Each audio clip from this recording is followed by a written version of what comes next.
Direktur Utama BRI Heri Gunardi menyebut total penyaluran kredit perseroan tumbuh 6% secara tahunan menjadi Rp1.416,6 triliun. Dari jumlah itu 80% lebih atau Rp1.137,84 triliun disalurkan khusus untuk UMKM. Program Desa Brilian dan Klasterku Hidupku juga terus berkembang dengan ribuan desa binaan dan puluhan ribu klaster usaha produktif. Adapun melalui link UMKM dan 54 rumah BUMN, BRI telah menghubungkan jutaan pelaku usaha dengan pasar serta menyelenggarakan lebih dari 16.000 pelatihan.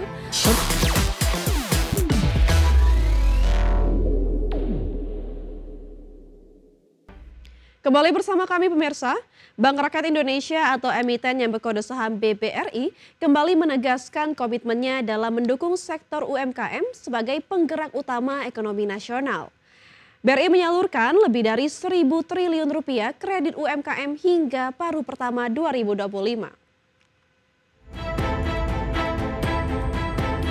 Bank Rakyat Indonesia atau BRI kembali menyalurkan kredit UMKM. Direktur Utama BRI Heri Gunardi menyebut total penyaluran kredit perseroan tumbuh 6% secara tahunan menjadi Rp1.416,6 triliun. Dari jumlah itu 80% lebih atau Rp1.137,84 triliun disalurkan khusus untuk UMKM. Angka ini dinilai menjadi bukti keberpihakan BRI terhadap penguatan ekonomi dari level paling dasar. Selain kredit, BRI juga menyalurkan KUR Rp83,88 triliun kepada 1,8 juta debitur pada semester pertama tahun ini. Dana tersebut mencakup dukungan bagi UMKM yang menjadi pemasok program makan bergizi gratis pemerintah. Perseran turut menyalurkan FLPP senilai Rp13,35 triliun untuk hampir 98.000 masyarakat berpenghasilan rendah serta mendukung program koperasi desa melalui pembiayaan dan solusi digital. Bank BRI menghadirkan 1,2 juta agen Briling di lebih dari 97.000 desa dengan volume transaksi Rp843 triliun. Program Desa Brilian dan Klasterku Hidupku juga terus berkembang dengan ribuan desa binaan dan puluhan ribu klaster usaha produktif. Adapun melalui link UMKM dan 54 rumah BUMN, BRI telah menghubungkan jutaan pelaku usaha dengan pasar serta menyelenggarakan lebih dari 16.000 pelatihan untuk meningkatkan kapasitas UMKM. Berbagi sumber, IDX Channel. PT Timah Tbk tengah melakukan langkah strategis dengan menjajaki pengembangan logam tanah jarang sebagai produk sampingan dari pertambangan timah.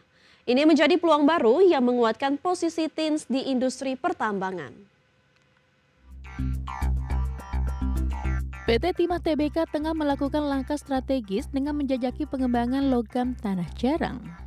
Persero menyampaikan bahwa Presiden Prabowo Subianto sudah memberikan arahan tegas untuk fokus pada pengolahan logam tanah jarang. Arahan ini disampaikan dalam surat terbatas dengan sejumlah menteri menegaskan pentingnya pengolahan sumber daya ini secara maksimal oleh Indonesia. TINS melihat potensi besar dalam logam tanah jarang yang bisa dimanfaatkan dari aktivitas pertambangan timah. Langkah ini berupa diversifikasi produk untuk mendukung keberlanjutan usaha serta memperbesar pendapatan perusahaan melalui pemanfaatan sumber daya strategis ini. TINS sebagai anak usaha holding industri pertambangan Indonesia Main ID aktif mengeksplorasi peluang baru di sektor mineral khusus. Pengembangan logam tanah jarang diharapkan menjadi kontribusi penting dalam memperkuat daya saing pertambangan Indonesia di pasar global. Dengan dukungan arahan pemerintah dan penguatan internal, PT Timah berkomitmen memperluas portofolio produk dan meningkatkan nilai perusahaan melalui pengembangan logam tanah jarang. Langkah ini juga mendukung pengolahan sumber daya alam yang lebih optimal. Berbagai sumber, IDX Channel. PT Sentral Omega Resources Tbk tengah mendapatkan sorotan positif dari pasar saham menjelang rencana ekspansi ke sektor hilirisasi nikel. Jika terwujud, langkah ini diprediksi akan mendongkrak valuasi saham perusahaan secara signifikan. Kabar tentang perluasan bisnis DKFT ke pengolahan nikel semakin kuat. Rencana ini menjadi bagian dari strategi perusahaan untuk memperdalam nilai tambah dari sumber daya mineral dan mengkokoh kehadiran di industri pertambangan nasional dan global. Ekspansi ke hilirisasi nikel diyakini akan meningkatkan nilai perusahaan dan menarik minat investor.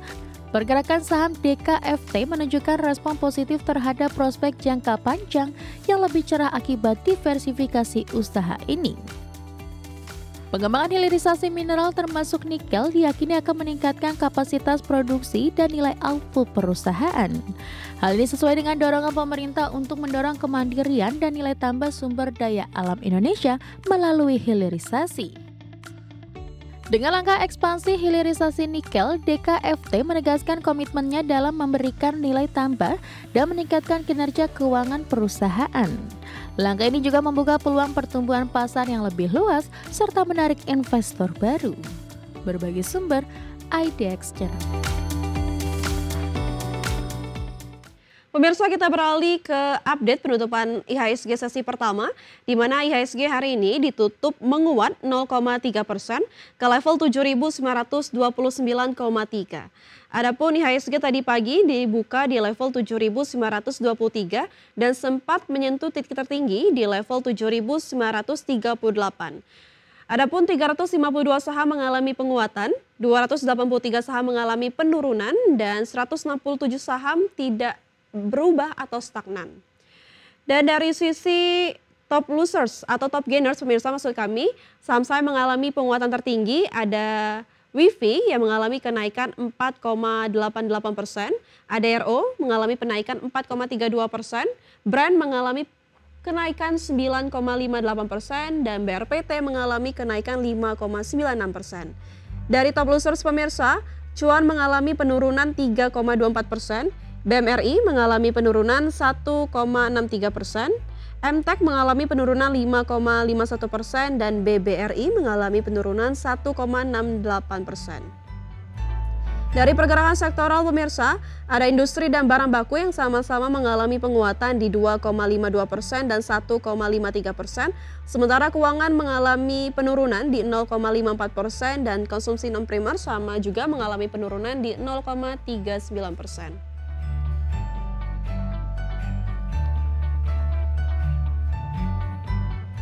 PT Metro Data Electronics Tbk, emiten di sektor teknologi informasi dan komunikasi, optimistis bisnis data dan kecerdasan buatan atau artificial intelligence akan memberikan kontribusi besar bagi pertumbuhan kinerjanya ke depan. PT Metro Data Electronics Tbk optimistis bisnis data dan AI akan memberikan kontribusi besar. Persero menyatakan bahwa perusahaan memproyeksikan bisnis data dan akal imitasi dapat tumbuh sekitar 50% sepanjang tahun 2025.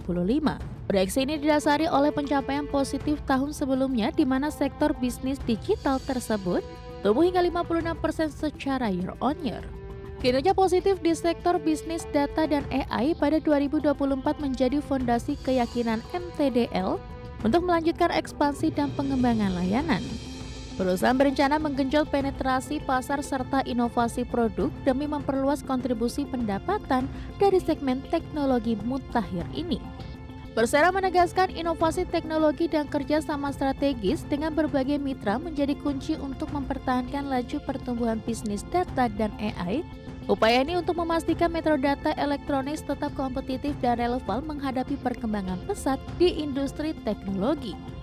Metro Data Electronics membuktikan komitmennya dalam transformasi digital dengan memperkuat bisnis data dan AI sebagai andalan pertumbuhan. Optimisme tinggi tetap dijaga untuk mencapai target dan menghadirkan solusi teknologi terbaik di masa depan. Berbagai sumber, IDX Channel.